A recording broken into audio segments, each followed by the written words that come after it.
Let's talk money.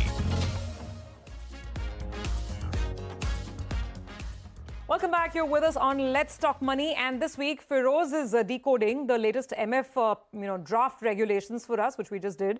And now we're going to talk about the cyclicality of mutual fund performance, which makes Feroze believe that some funds which have been underperforming in the last couple of years, they might be at the cusp of a turnaround.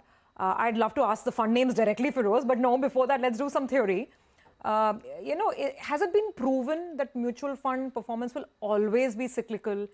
And if that's the case, it would become very simple, right? You keep chasing the underperformers and hopefully you make your own money. But people don't want to churn their portfolio every 2-3 years also. So how should we understand the cyclicality of funds? See, are funds cyclical? It's proved if you statistically want that proof. Okay. Because we are all are an animal of mind and heart, both, right? So you open any textbook, will tell you, finance textbook, of course, will tell you that you buy low, sell high. But your heart is making you do just the opposite. See, HDFC FlexiCap was one of the biggest numbers I read, 26% in the previous segment. People who look at that 26% and be buying HDFC FlexiCap. Without forgetting that there were 5 years of HDFC FlexiCap being at the bottom, near bottom quartile, 2015 to 2020, right? 2014 to 20. What happens is, India loves buying past performance. Okay, and I was speaking to Quant, Sandeep Tandon, about a year and a half back. He says, "Yaar, last 15 days of my performance is good, I get more money in the next week." So that's how past performance is being dictating our behavior. So what, using your show, which is of course a very popular show, I'm submitting to each viewer that whenever you get tempted to buy something looking at past performance, be it a stock or a mutual fund, take a break and reflect on it a little more. Okay, so that's called recency bias. This recency bias governs our actions. And I've done 30 lakh transactions, analysis of 9,500 families to say that we have recency bias, which is astronomically high. So now coming to, are funds cyclical? The answer is yes. If funds were not cyclical and everyone was buying past performance, why would we have 600 funds? Would all the money not gravitate towards the top 5 in 40 years? That's true. That's right? true. It would be very simple. Just keep buying the past performers, but it's not that simple. So there is cyclicality, is why there are 600 funds and money is distributed everywhere. Now, how do you prove that? Of course, there can be two tables which we can discuss to show that. Now, let's look at 1 year, like 2024.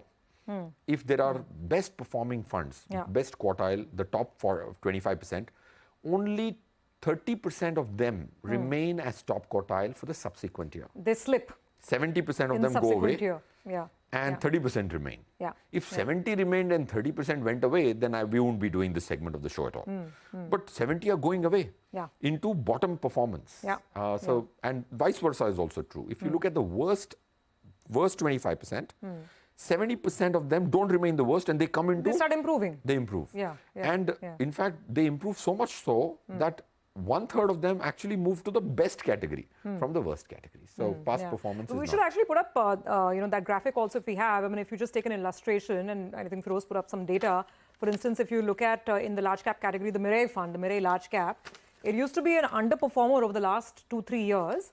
But suddenly, there we have it. Look at this. The Mirai asset, this is large cap fund of Mirai.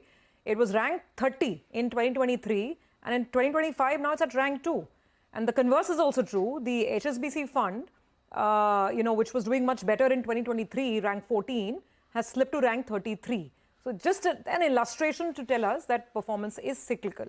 Okay, now point taken. Now, how do we apply this in our fund selection or fundraising process? So what we do is we try and first also give immense importance to bottom quartile funds. See, all of them don't turn around. Very few turn around. Okay, you have to try and see what behavior does a fund show before the turnaround. If you can catch those behaviors, then you will be able to bet on the turnaround. One big turnaround we bet. In fact, one of the shows in Smart Money about a few years back, we had bet on HDFC FlexiCap in 2021, and that turned around beautifully. What trade did it show? It shows some traits. What is the trait it shows is, when you look at the stocks in the portfolio, those portfolio stocks have come into a super normal value zone. Now, if you look at the quant large cap, let me give you an example. Quant large cap was one of the worst. It was actually the 34th worst fund out of 34 in the large cap category last financial year. It has only 18 to 20 stocks. He had zero exposure to banks, HDFCs and the ICICIs of the world. So the underperformance came not because the fund manager went wrong everywhere, but it came wrong because you didn't do banks, and banks did well in the last 1 year. So point is, what do? You look at the bottom quartile, look at great fund managers and bottom quartile. If I get a Vasan's fund which is in bottom quartile, that's a great lottery. If there is Prashant Jain's fund in the bottom quartile, I would say they will turn around. So look at the proven stars, fund manager stars, and if their funds are underperforming, then that's one reason why Feroze will definitely give those underperforming funds a very close look. Got that? So Feroze, now let's come to brass tacks. Which are the recent underperforming funds where you have your eye and you think a turn in performance might happen? I gave quant large cap. I've been speaking about this turnaround.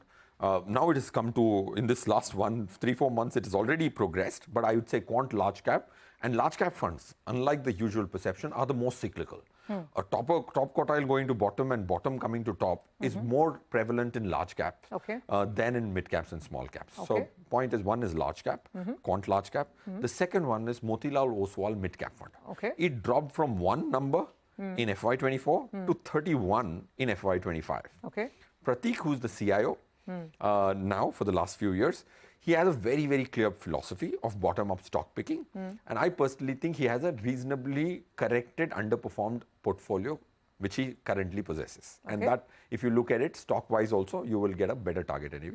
DSP equity opportunities, these are the 3 turnarounds which I can, with a reasonable probability, 2 of them out of the 3 at least should turn around big time. And recap for us the traits that make you think. So you said, a great fund manager with an underperforming fund, chances of a turnaround. What are the other traits? Other traits are a little more technical.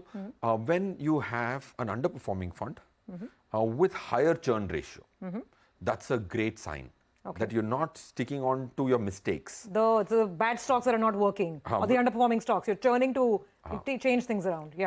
Fund managers have this big problem of sometimes getting very egoistic about their calls. I have bought it, it will work. If you're churning, that means you're being humble about it. You're saying that, I went wrong. It's okay, I'm human. And then you're making changes. Bad performers, high churn ratio. Good performers, high churn ratio will always...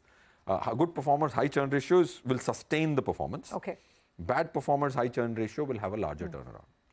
All right. Very, very interesting insights, Feroze. And it gives us a lot of food for thought in terms of how we're looking at... A lot of us would have these underperforming funds in our portfolio. So before you take that call, think about some of these points, discuss it with your advisor, and then decide what you want to do.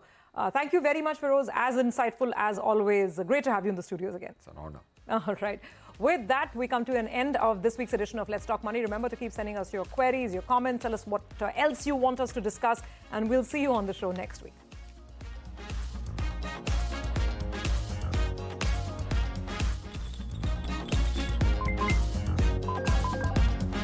Let's Talk Money